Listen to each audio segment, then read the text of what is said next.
So, hello po. So, meron akong tawag nito, sasagutin na tanong kasi nga may pinost ako na video nakaraan. So, bakit tinatanong niya, bakit nag-free wheel? Hindi daw siya fixed gear kasi nga free wheel. So, ganito, unang-una sabihin ko ano yung fixed gear. Ang fixed gear is one gear na bike na walang masyadong parts or mas simple siya compare sa mountain bike or road bike. Simple at its finest yung ni fixed gear. And as you can see, yung mga dati talaga na fixie is, ang nakabit dyan is fixed gear. Isa lang. Ito, yung kulay puti. Pero yung sa ngayon kasi, madalas ang available na is yung mga dual gear, lalo sa mga budget fixie. So, kung makapansin nyo yung mga videos ko, is ayun, nakaset up yung fixed gear namin sa free wheel kasi nga sa delivery, ayan, mas maganda nakakabit yung kadena sa free wheel para iwas loose thread yung gear na nakakabit. Kasi trinay na namin ilagay sa fixed gear etong kadena, nagkakaroon siya ng loose thread. Kasi minsan sa shipment or sa pag-deliver, nagalaw tong kadena. So, nakalagay lagi sa free wheel yung kadena namin. Ayan, pagdating sa inyo, so nasa inyo na kung ano yung gusto nyo na gear, kung free wheel or yung fixed gear, yung puti. Ayan siya, wait lang. Eto, yung puti. Kaya kung makapansin nyo, lagi kong sinasabi, ang nakakabit sa mga fixie namin is fixed gear and free wheel, kaya siya tinatawag na dual hub or flip-flop hub, dual gear. Ano pa bang ibang tawag dyan? Double-sided hub. Double-sided kasi meron siyang lagayan ng fixed gear, meron siyang lagayan ng free wheel. So, kung meron ka nitong dalawa na gear sa bike mo, it's like, you have two option or best option sa pagbabike. Kumbaga, ito kasi yung kagandahan ng free wheel. Ayan, maganda siya kapag sa ahon or lusong. Kasi nga, kumbaga sasakyan din, ginagamit ang free wheel pag paahon lusong yung daan para makales ka ng gas. Kumbaga, hayaan mo yung sakyan mo na pababa, and then aakyat din yun ng kusa na hindi mo kailangan gumamit ng preno or gumamit ng gas. Ginagawa namin yan kapag nag-rise kayo puntang Tagaytay or Batangas kasi may part doon na ahon lusong.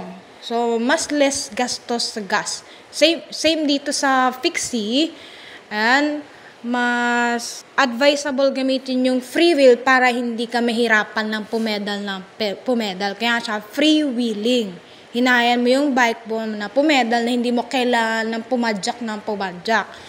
Sa fixed gear naman, kailangan mo talaga siyang pumadyak para gumalaw yung bike mo. Unlike sa free wheel, ayan, gagalaw yung bike mo kahit hindi ka na magpedal dyan.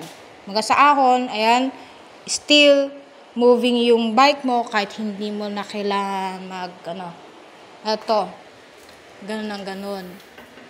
So, yan po yung advantage ng free wheeling or yung free wheel. Sa fixed gear naman, mas okay siya gamitin sa patag, kasi mas mabilis yung takbo. Depende yan sa pagpedal mo or pagpadyak mo. So, kung mabilis ka pumadyak, edi mabilis din yung takbo. Kapag mabagal ka pumadyak, edi mabagal din yung takbo mo.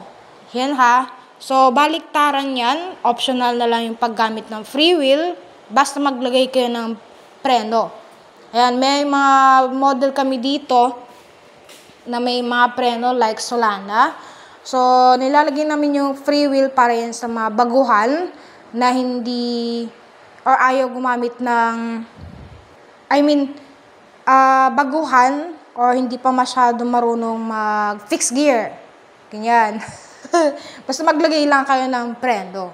Yan, mga nasanay sa MTB, road bike, yan, sineset up nila sa free wheel, yung mga buyer namin. Pag sa mga sanay naman na, gustong mag-skid, then pinapaset up nila sa fixed gear. Kaya meron kang two option dyan. Fixed gear, free wheel.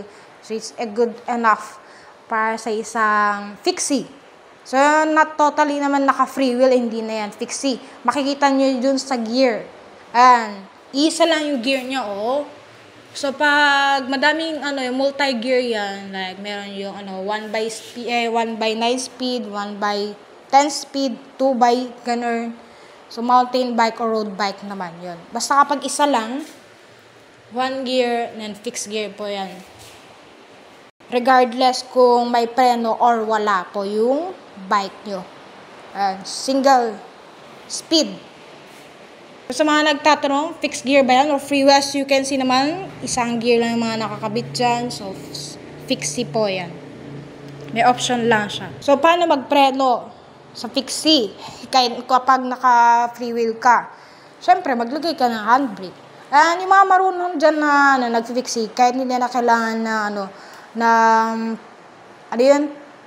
handbrake, pa din sila. Nakapag-bike pa rin naman sila. Nakapag-preno pa rin. And kapag naka-fixed gear ka naman, then yan, pwede mag-back pedal, skid, or kung ano man gusto mong gawin sa. So, yun lang Ito pala yung stocks natin, update natin. Sa JLab Supreme, sold out na yung white, black. Ito available yung naka-display dito. So, I think white, red, and violet almost sold out na din. Check ko bukas. Pag naman nag-update yung stocks natin every 8 p.m. Yun nga lang, nililimit ko yung stocks ngayon kasi nga para hindi tayo matambakan. Although kahit anong gawin namin na hindi matambakan, natatambakan talaga. Eto, meron pa yung JLab Supreme na green. Sa JLab 261 naman, I think sold out na yung black. Eto, available yung naka-display. And I think merong isa dun. Then, army green, red, violet, tapos white. Eto, red. I think 4 na lang available dyan. Tapos sa Solana, ayan, madami pa kasi hindi pa ako naglalagay ni stocks. Ito yung JLab V1. Ito, gumanda na siya. 60 pesos lang yung stocks natin dito na upgraded yung drop bar. And then yung stem, kayo nga lang yung maglalagay niyan pagdating. Kasi nga, nagkaroon lang ng mistake yung factory. Ibang drop bar yung binigay. Ito, instead na ganito yung standard lang or yung ordinary na drop bar. Ito, Solana Evolution. And available lahat yung kulay. Ito is for 1. Yan, sa mga newbies natin, mas maigi. Kapag hindi kayo sanay go for Solana, meron niyang preno na kasama. And kapag sanay naman kayo, go for JLab po. So yan, thank you, bye-bye, and God bless.